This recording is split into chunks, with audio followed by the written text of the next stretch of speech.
Merci de votre fidélité au programme de Renouveau TV. Bienvenue dans votre émission Les Grands Jurys.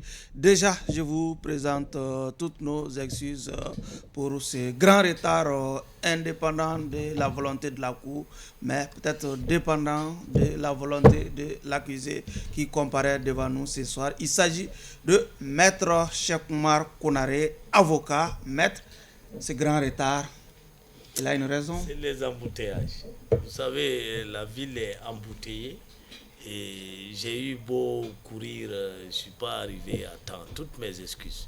En tout cas, nous vous souhaitons... Et surtout à monsieur le procureur Takiou. Nous vous souhaitons la bienvenue autour de ce plateau. Merci beaucoup. Avec moi pour mener ce débat, Abdraman Keïta, il est directeur de publication du journal Le Témoin. Bonsoir Abdraman. Bonsoir. Eladj Chana Takiou du journal Le 22 septembre. Bonsoir Eladj. Bonsoir Barou. Et je suis Oumar B. Sidibé pour ceux qui nous suivent sur la radio Renouveau FM ou la 98.1 FM. Encore une fois, bienvenue à toutes et à tous et toutes nos condoléances à toutes ces victimes de bateau de Tombouctou, la Komanave, un bateau de la Komanave qui a été attaqué dans la zone de Tombouctou ce jeudi. Maître, votre observation sur la composition du jury. Bonsoir à tous et bonsoir à tous nos auditeurs. Je suis très content de retrouver monsieur le procureur Takiou, qui, je crois, est monté en grade pour devenir procureur général. Et je salue bien entendu Keïta, un vieil ami. La dernière fois, j'avais été... non, l'affaire n'avait pas été vidée. Oui. Takiou avait requis une peine ferme contre moi, justement. Mais la Cour avait mis en délibéré. Donc je suppose que la prestation de ce soir va permettre de remettre en cause les réquisitoires de Takiou ainsi que la condamnation qui pouvait être encourue. Oui. Abdraman, nous avons Maître Cheikh-Oumar pour la deuxième fois. Il l'a bien dit, son réquisitoire, ou bien du moins son verdict avait été suspendu à l'époque. Et aujourd'hui, pour être lavé, ça dépend de la prestation d'aujourd'hui. Voilà, et vraiment de tout ce qu'il va me donner comme réponse aux questions, aux brûlantes questions qui lui seront posées. Je ne sais pas, effectivement, ce n'est que ça, quoi. En réalité, on ne cherche pas autre chose qu'il se manifeste, qu'il s'illustre par la franchise qui le caractérise, et dire réellement ce qu'il pense, même si ce qu'il pense parfois est en dérapage par rapport à beaucoup de choses et à beaucoup de vertus. D'accord. Chana, nous avons Maître Cheikh-Oumar. Oui, merci beaucoup. Je m'envoie à Seydou Barou, qui a parlé au nom du grand jury pour les condoléances. Donc vraiment, le Mali en deuil. Le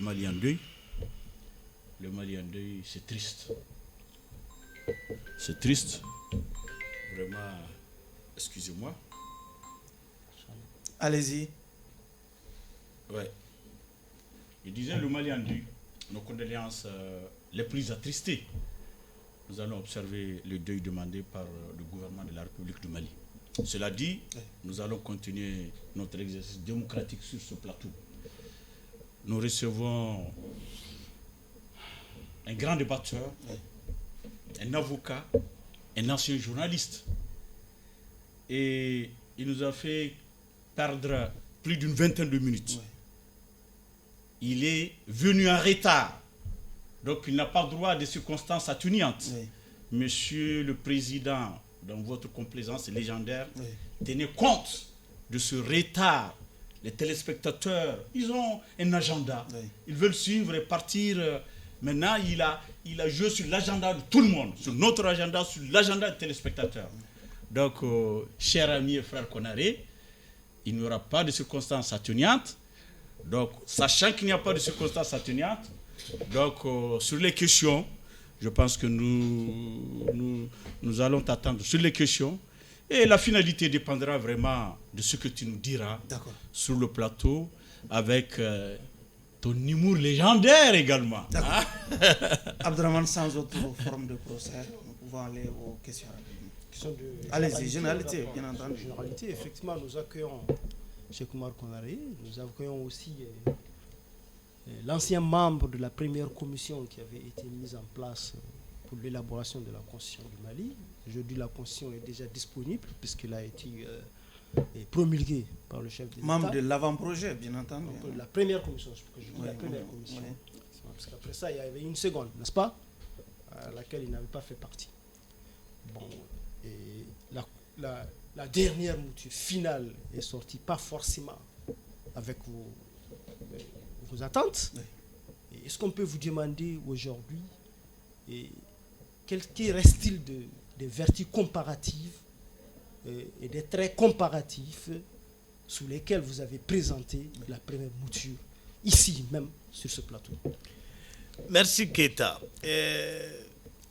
J'ai été membre de la commission de rédaction de la Constitution qui a produit l'avant-projet. Cet avant-projet a été amendé par une commission de finalisation de la Constitution qui a produit ce qu'on appelle le projet de Constitution. Et vous vous souvenez, quand vous demandiez si ça devait passer au CNT ou pas, je vous avais dit que je n'en savais rien. Oui. Mais ce n'est pas passé au CNT, ça a été soumis au vote du peuple. Il y a deux choses qui ont disparu de l'avant-projet et que je déplore.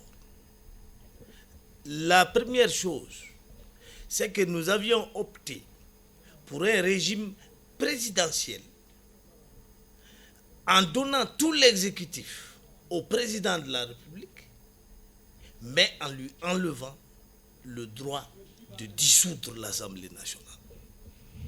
La commission, l'avant-projet ne permettait pas au président de la République de dissoudre l'Assemblée nationale. C'est pourquoi je n'étais pas d'accord avec ceux qui prétendaient que les pouvoirs de l'exécutif ou du président avaient été renforcés par l'avant-projet. Par contre, ces pouvoirs ont été bel et bien renforcés par le projet de constitution. Autrement dit, ont été renforcés par la commission de finalisation qui a décidé de restituer au président de la République le pouvoir de dissolution. Du coup, le président se retrouve entièrement avec l'exécutif et de surcroît avec le pouvoir de dissoudre l'Assemblée. Ça, c'est la première chose qui ne m'a pas trop convenu. La deuxième chose, c'est que tirant les leçons des crises politico-électorales qui se sont déroulées depuis 1992 jusqu'à maintenant, l'avant-projet à la rédaction duquel j'avais participé avait décidé que quand une élection, un verdict électoral parvenait à la Cour constitutionnelle, et que suite à ces contrôles, la Cour se rendait compte que les résultats allaient être inversés, eh bien la Cour était obligée d'annuler toute l'élection et de faire un référendum. C'était une précaution que moi j'estimais nécessaire afin d'éviter que la Cour constitutionnelle soit un troisième tour des élections et surtout afin d'éviter que la volonté du peuple soit exercée par une juridiction. D'accord. Mais la commission de finalisation, pour des motifs qu'elle a avancés, a décidé que non, la République veut que les juges soient indépendants, donc il faut laisser la Cour constitutionnelle juger comme elle veut. D'accord, allez-y, Chana. Voilà. Et ça, c'est la deuxième chose que j'ai déploré. Non, allez-y, Chana, on va vous retourner la parole. Allez-y. Maître Konaré, je vais directement dans l'actualité. Il nous est revenu que vous êtes l'avocat de Ben Le Cerveau qui sera jugé vendredi prochain. Et la question que je me... Ça c'est vendredi, hein? Ce vendredi. Oui. C'est pourquoi j'ai dit vendredi prochain. Oui, c'est vendredi. Demain. La rediffusion, c'est vendredi. Vendredi prochain, c'est demain, c'est pas autre chose. Vendredi sera jugé demain. Donc, ce que j'aimerais savoir, d'abord, qu'est-ce qu'on reproche à votre client? Ensuite, qui vous a commis? Est-ce que c'est Ben qui a demandé que Maître Konaré soit son avocat? Ou bien vous vous êtes commis de vous-même?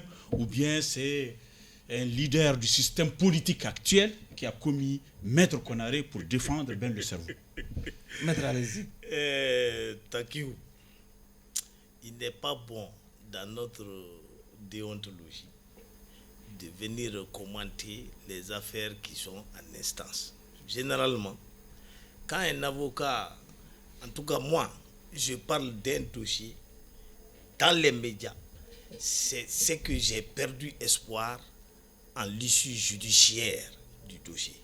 Ou bien il y a eu des choses qui ont fait que je suis révolté et que je dois défendre mon client en ajoutant d'autres cordes à mon arc d'avocat. Sinon, en dehors de cela, pour un dossier qui passe demain, il vaut mieux attendre que l'affaire soit jugée. Au moins le motif d'inculpation, c'est non, une non, information. Non, il vaut mieux attendre que l'affaire soit jugée. Oui. Nous, on a déjà entendu parler. Je vous en prie. On a entendu parler du motif. Bon, ça c'est le premier. Et la seconde question. Qui vous a commis? On va pas vous laisser rentrer dans la procédure. S'il vous plaît, mais on veut comprendre. La seconde question. Qui vous a commis? Quel est cet homme politique du système qui vous a demandé de défendre Ben? Vous avez une information dans ce sens? Je lui ai posé la question. Allez-y. Mais un avocat peut être commis par toutes sortes de moyens.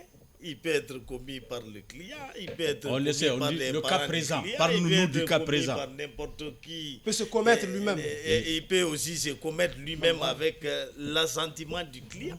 Oui. Honnêtement, je ne souhaite pas parler de ce dossier. Oui, maître. Il est trop sulfureux. Bon, s'il vous plaît. Il est trop sulfureux. Je préfère attendre. Maître, c'est parce que vous êtes un avocat sulfureux vous savez, que vous avez été convoqué ce soir. S'il vous plaît. Maître, vous savez que la notion d'atteinte au crédit de l'État attire plus aujourd'hui l'attention des magistrats. Est-ce que pour la gouverne même de nos téléspectateurs, est-ce que vous pouvez revenir un peu sur les notions de base? Voilà, quels sont les éléments derrière si vous voulez qu'on parle, si vous voulez pas du dossier, qu'on sorte du dossier, qu'on parle bien entendu, du juridique. Voilà, du juridique, je suis d'accord. C'est de ça qu'il s'agit. Je suis d'accord. C'est de ça qu'il s'agit. Vous vous souvenez que Kaoudjim avait été poursuivi pour atteinte au crédit de l'État. Oui. Ouais. Je n'ai pas approuvé cette qualification parce que, à mon avis, cette qualification ne collait pas aux faits.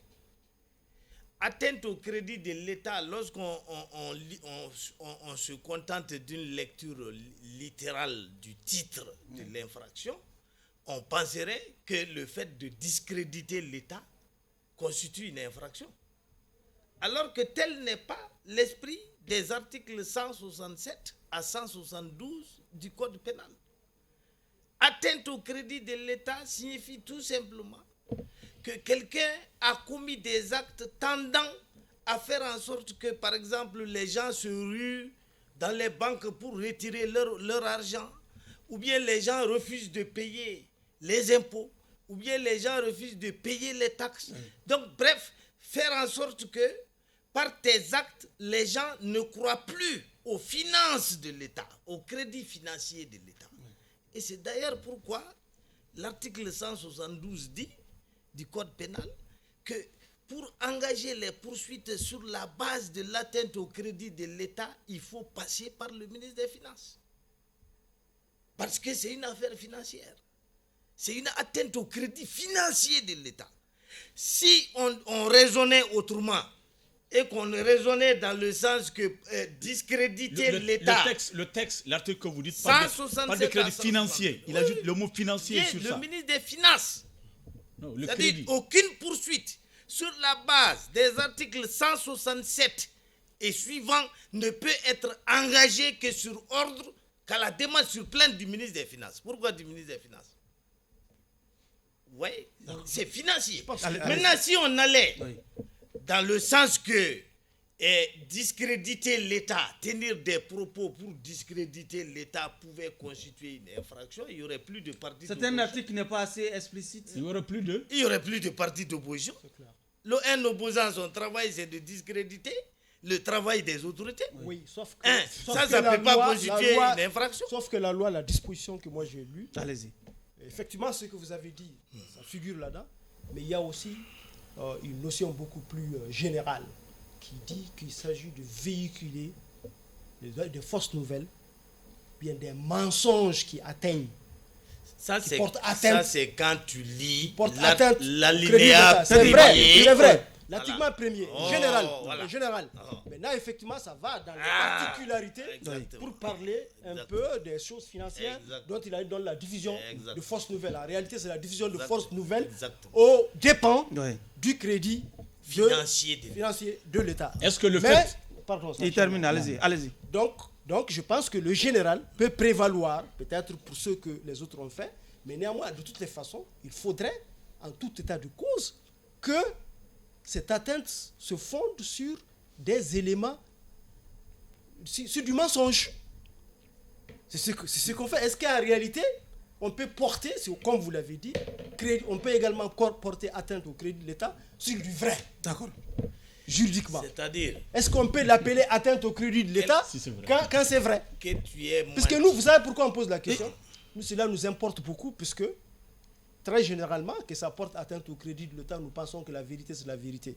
À moins que ce soit... Il y a des vérités qui peuvent... D'accord, il va répondre à la question. Allez-y, maître. Supposons que vous sortiez. Allez-y. Et que vous alliez à Kenyeba ou à Ségou pour dire, écoutez, les autorités là, elles sont en train de détourner l'argent du peuple. Il ne faut pas payer vos impôts parce que vous allez entretenir une clique, etc. C'est des choses, c'est des propos comme ça qui constituent l'atteinte au crédit financier de l'État. C'est la division de force nouvelle. Même si dans la loi de 1881 française, c'est comme ça, la diffusion de fausses nouvelles. Bon. Effectivement, c'est des choses comme ça. C'est que toi, tu appelles fou, un autre peut trouver que c'est vrai. Allez-y, Chana, s'il vous plaît, allez-y. Oui. Maître Konari, se mettre en intelligence avec l'ennemi ou aller rencontrer des organisations terroristes, vous, moi et d'autres, pour ne pas être au courant des échanges, et que l'État, parce que l'État est puissant. Vous parlez de qui?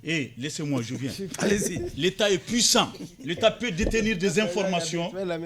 L'État peut détenir des informations que nous ne détenons pas, que l'avocat ne détient pas, que peut-être il va découvrir le jour même du procès.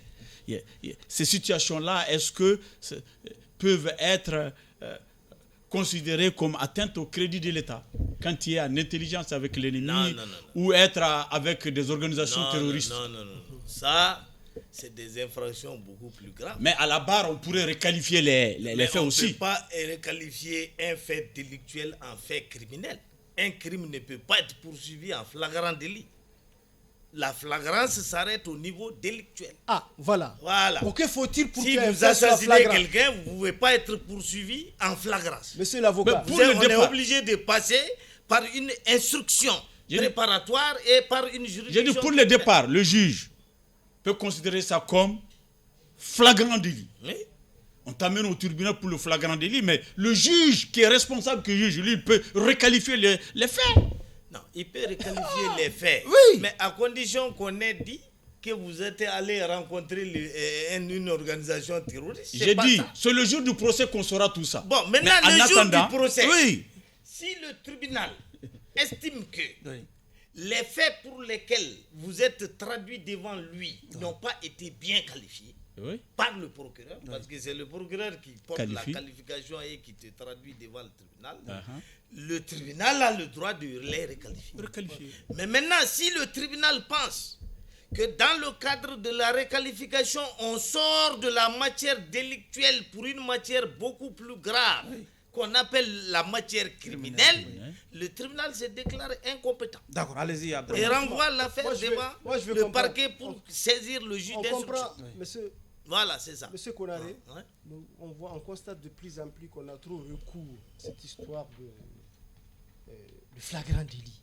Est-ce que ça dépend du bon vouloir seulement des procureurs, ou bien il faut que certains éléments soient réunis pour que la loi a défini les éléments de la flagrant. Ok, allez-y.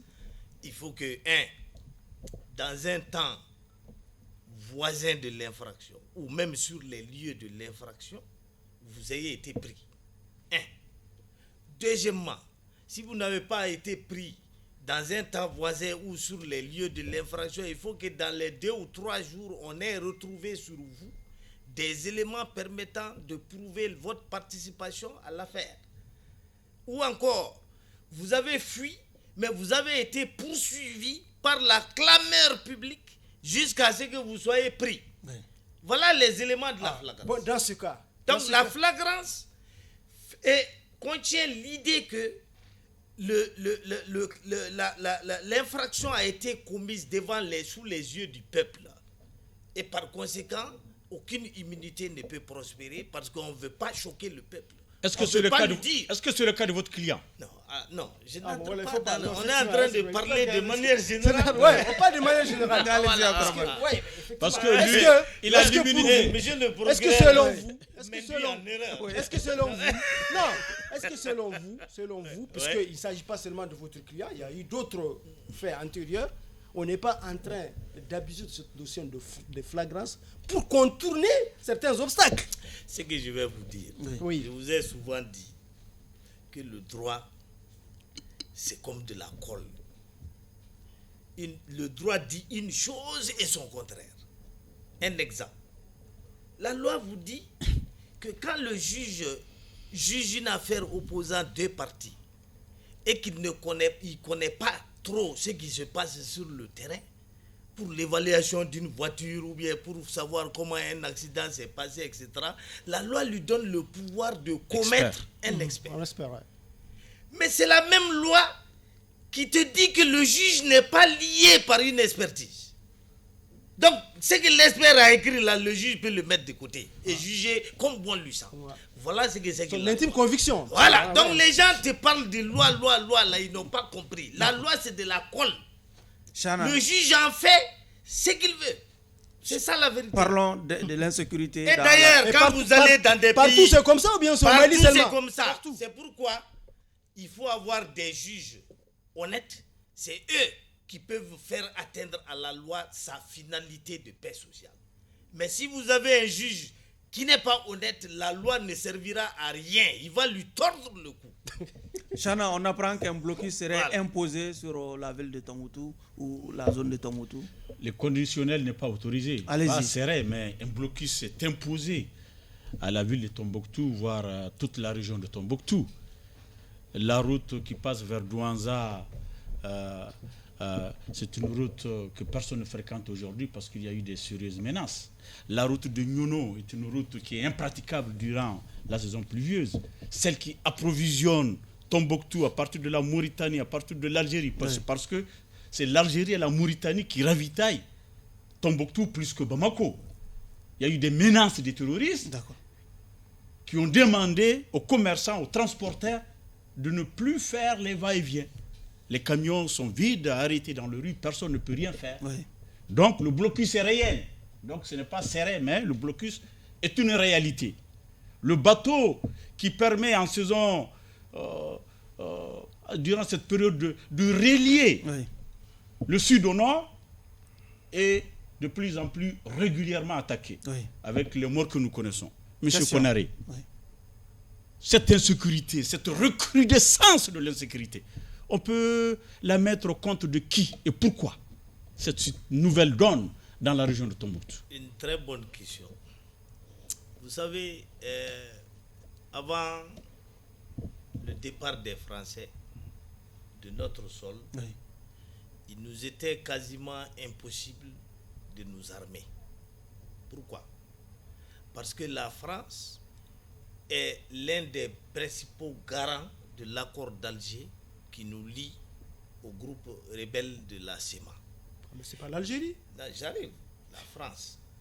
Et la France ne pouvait pas laisser l'État malien se surarmer au point de menacer l'équilibre militaire. Ça, on l'a derrière nous. Très bien. Parlons de l'actualité. Donc, on est bien armé aujourd'hui. Ce qui nous a permis de nous armer, c'est justement cette nouvelle politique qui a consisté à changer de partenaire. Mais en changeant de partenaire, vous créez de nouveaux ennemis. Barkhane, si vous chassez Barkhane, vous chassez l'ambassadeur français, mais vous êtes en guerre contre la France. Deuxièmement, vous êtes en guerre contre ceux dont les intérêts sont menacés par le départ des Occidentaux, à savoir la CEMA, qui d'ailleurs est en train de revendiquer les territoires que la MINUSMA est en train de libérer. Donc la SEMA n'a aucun intérêt à faciliter l'avènement de la sécurité dans le nord. À plus forte raison dans le centre. Mais sauf que ce blocus a été revendiqué par des groupes terroristes. Il s'ajoute à tout cela les groupes terroristes dont l'action est justement de prendre tout le territoire qu'ils peuvent aux dépens de nos États. Donc nous sommes dans une guerre et cette guerre-là va crescendo au fur et à mesure que nous nous faisons Maître, s'il vous plaît, est-ce que ce nouveau contexte est lié par exemple au départ du Barkhane et de la MINUSMA? Mais bien entendu, parce que le temps que Barkhane s'en aille, le temps que la MINUSMA s'en aille, nous devons venir occuper le terrain, étudier le terrain, prendre possession de tel ou tel. Mais les terroristes ne vont pas nous laisser le temps de respirer. Allez-y, et donc ils en profitent pour faire ce qu'ils peuvent faire. Allez-y, Abdraman. Et donc nous sommes en guerre. Moi je pense que vous êtes un des plus grands défenseurs de cette souveraineté qui nous a conduit à nous débarrasser, comme vous l'avez dit, à nous émanciper. Vous aimez trop ce mot-là, je vous ai suivi, pour nous émanciper de l'extérieur. Et on ne peut pas continuer à prendre l'extérieur pour responsable de ce qui nous arrive du moment où nous avons pris notre indépendance. On ne peut pas continuer à regarder dans le rétroviseur pour attaquer ceux-là qu'on a déjà fait sortir. Ou du moins, on devait prendre les dispositions pour sécuriser le territoire avant de les chasser. Absolument. C'est ce qui arrive. Bon, aujourd'hui, vous avez dit, à l'époque, moi je me rappelle quand on vous a évoqué ces situations, les conséquences du départ des forces étrangères qui sont là, vous avez dit, c'est le recette. Je me rappelle ce qu'en réalité, les nations doivent souffrir pour leur indépendance. Est-ce que ce que nous sommes en train de vivre, selon vous, participe de cette souffrance-là que vous avez, vous, comme recette Keïta, contrairement à beaucoup, moi je pense qu'on est dans cette situation-là de terrorisme, de lutte antiterroriste pour au moins 20 ou 30 ans. Moi, je n'ai jamais pensé une seule minute qu'on viendrait à bout des terroristes au bout de 5 ans ou 7 ans. Ah bon? Ah non. Ah mais pourquoi est-ce qu'on a fait le truc, le procès de la France au bout de quelques années? Non, parce que... Si on a pour 30 ans, on en a pour 30 ans. Pourquoi on a fait le procès aussi de la MINUSMA au bout d'une dizaine d'années? Le problème avec la France et la MINUSMA, c'est quoi? C'est que nous, on était submergés par la force des terroristes en 2012. Si nous avons fait appel aux Français, à la MINUSMA et autres, là, c'est parce que nous pensions que ils étaient mieux armés que nous, ils viendraient nous débarrasser des terroristes. Mais 9 ans après, au bout de 10 ans, quelque chose... une victoire que vous projetez sur 30 ans. Et vous jugez les gens. Moi, je ne suis pas assimilé. Moi, mais effectivement, je parle de vous.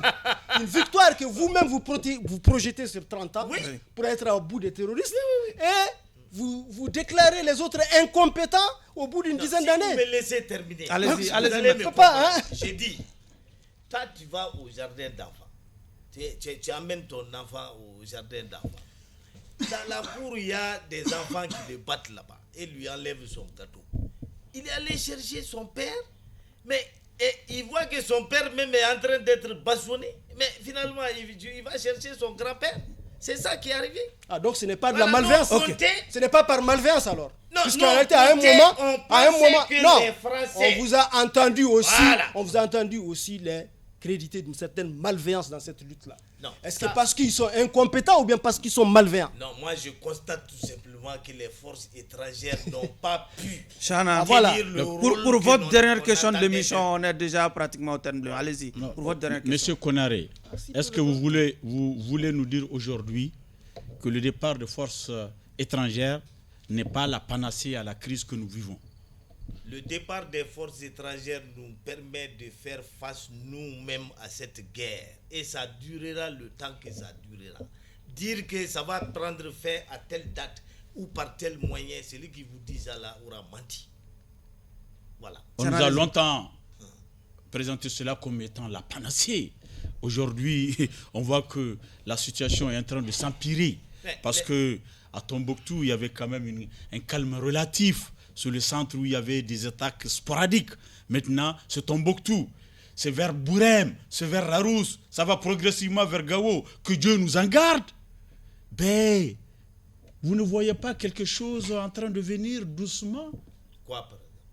Ben, les sécurités qui s'agrandissent de jour au jour. Oui, je vous l'ai dit. Nous sommes dans une... Quelle est votre recette, Moi, maître? ma recette, vous ne pouvez pas nous dire d'attendre 30 ans. Ce n'est pas possible que nos parents continuent de croiser les bras ou de souffrir jusqu'à 30 ans. Je vais vous donner 2 exemples. Allez-y. Est-ce qu'en Irak, au moment où nous sommes en train de parler, le terrorisme a été vaincu? Est-ce qu'en Afghanistan, les Américains n'ont pas finalement abandonné le bateau suite au fait qu'ils n'ont pas pu vaincre ceux qu'ils appelaient les terroristes talibans?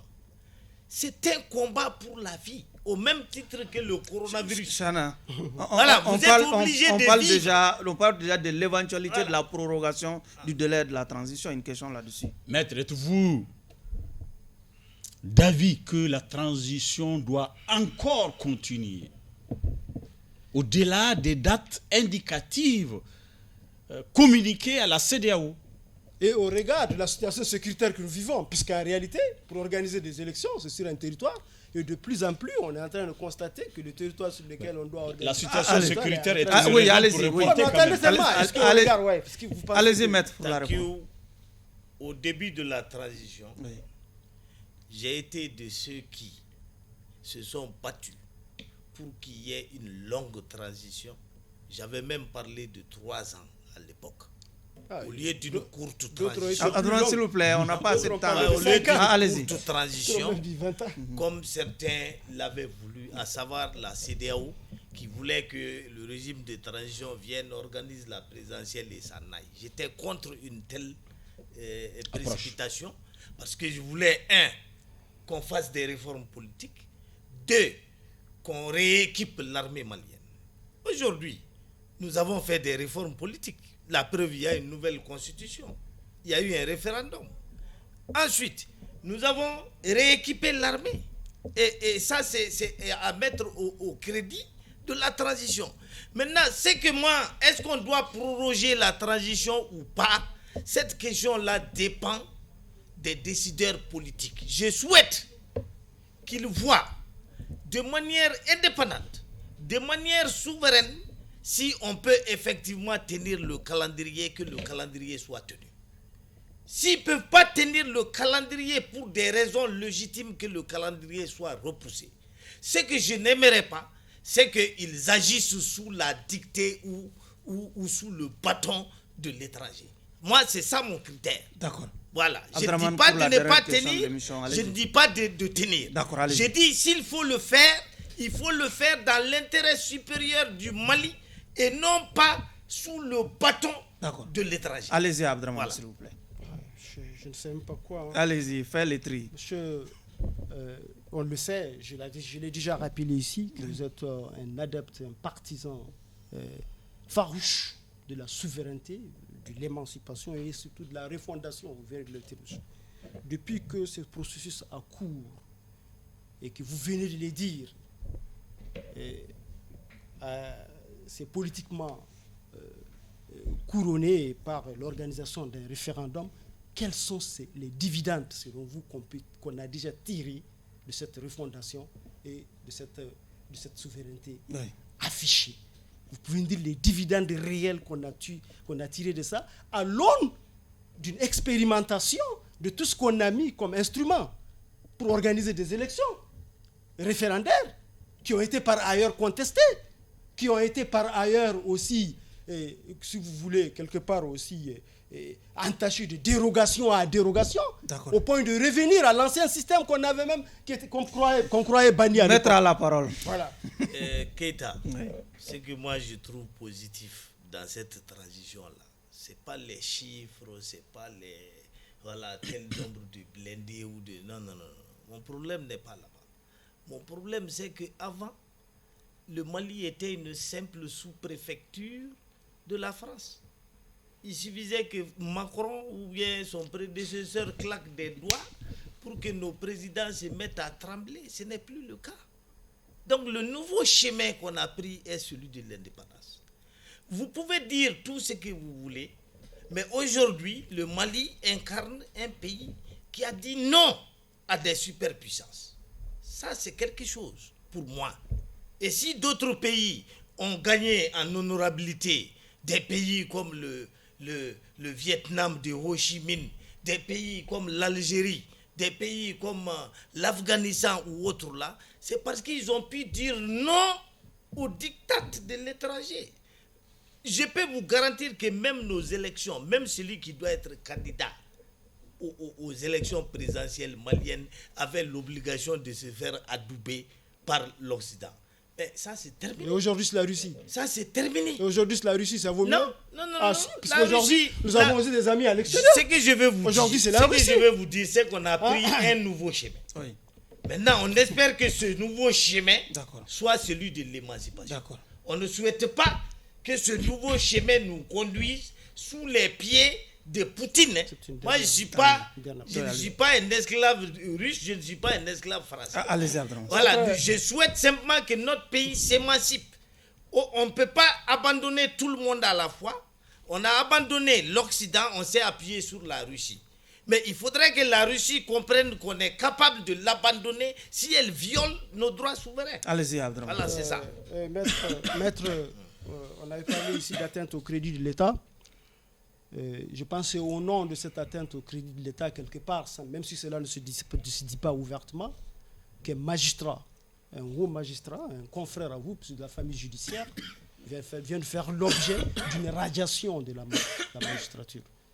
Et ce magistrat... et un autre doit comparer devant le conseil de discipline à partir du 19. Devant le conseil de discipline. Oui. Et vous êtes un homme de droit. Et votre confrère qui a défendu ce magistrat-là en veut beaucoup à la procédure qui lui a été appliquée. Mais moi, je ne retiens un seul aspect de cette procédure. C'est qu'on a comme l'impression qu'on était entré dans une sorte de rétroactivité de la loi. Puisque la nouvelle constitution a déjà été promulguée. Oui. Et ce n'est pas selon la composition prévue par cette nouvelle constitution qu'ils ont comparu et condamné. C'est l'argument de l'avocat. Une radiation, c'est l'argument de l'avocat. Et ce qui est réel aussi. Est-ce que finalement au Mali, on dispose pour le passé au lieu de disposer pour le futur? Allez-y, maître. Au début de notre entrevue, là, je vous avais dit de ne pas entrer dans le fond des dossiers judiciaires. Ce n'est pas un dossier où vous êtes. Ça, ce n'est pas votre dossier à vous. J'arrive. Et c'est déjà... Les débats ont eu lieu. Moi, je n'étais pas là. Toi, tu n'étais pas là-bas. On a écouté que la version d'une des parties. Quelle est la version de l'autre partie? Nous l'ignorons. Alors, donc nous ne pouvons pas nous votre permettre... lecture à vous. Nous ne pouvons pas nous permettre de juger... Est-ce qu'aujourd'hui, le Conseil supérieur tel qu'il est constitué est conforme à la Constitution en vigueur? C'est ce qu'on veut savoir. Vous savez, il y a des choses dans lesquelles moi je n'entre pas, parce que c'est comme si quelqu'un veut vous faire avaler des vers par le nez, quoi. Comment est-ce qu'on peut dire qu'un président... Voilà, il n'y a pas de président parce qu'on est... Ce n'est pas de ça que je parle. Mais non, je ne parle pas de ça. Je parle vraiment de la composition actuelle du Conseil supérieur. J'ai entendu dire par les adversaires de la procédure. Abdraman, s'il vous plaît, on dit par exemple que des civils doivent vraiment désormais faire partie. Ça, c'est les dispositions de la nouvelle constitution. Et cette nouvelle constitution qui est en vigueur puisqu'elle a été promulguée. Maître, elle est en vigueur, vous pensez que c'est l'ancienne? La constitution vous dit qu'il y aura 50% désormais de membres du Conseil supérieur de la magistrature qui ne seront pas des magistrats. Alors, mais maintenant, pour la mise en œuvre de cette disposition, la Constitution vous renvoie à la prise d'une loi organique qui n'existe pas. On ne pouvait pas attendre cette loi organique. On ne pouvait pas attendre cette nouvelle organique pour être conforme à la loi organique. N'existe pas encore. Donc si les autorités décident de tenir un conseil supérieur de la magistrature sans attendre cette loi organique, c'est la loi actuellement en vigueur qui continue de ce n'est pas contraire à la Constitution. Nous sommes au terme de... Abdraman, s'il vous plaît, nous sommes au terme des débats pour le compte de cette audience. À présent, nous allons nous retirer cette fois-ci pour véritablement fixer maître sur son sort. Abdraman, nous sommes la parole. Très sérieusement, et comme je l'ai dit au départ, vraiment, j'avais beaucoup d'attentes et d'espoir si ça franchise pour mieux comprendre les choses. Et je constate malheureusement qu'il a alterné franchise et langue de bois, selon que ça l'arrange ou ça ne l'arrange pas. Sur beaucoup de questions que nous avons apportées, je pense que Maître, il est quelque part un peu emprisonné par ses choix affichés de défendre vaille que vaille un régime. Et il est vraiment dans son rôle de défendre vaille que vaille ce régime-là. Mais ce que je regrette, c'est qu'il puisse le faire aux dépens des principes. Des principes qui devraient normalement, en tant qu'avocat et homme de droit, être des principes sacrés pour lui. Je ne le vois pas vraiment sur ce chemin-là. Vraiment, c'est avec beaucoup de regrets que je vous demande de condamner un confrère qui a été jadis, moi, mon repère, puisque je rappelle ici que j'ai fait mon premier stage avec le Zénith sous son autorité. Vraiment, je n'ai plus de raison d'avoir comme repère, aujourd'hui en tout cas pour ce qui est de notre débat d'aujourd'hui, de l'avoir comme repère. Je vous demande vraiment, monsieur, de lui accorder quand même un sursis. Je pense que des situations à venir vont l'amener à se ressaisir et à redevenir ce qu'il a toujours été. D'accord. Voilà. Chana. Merci beaucoup, Monsieur le Président.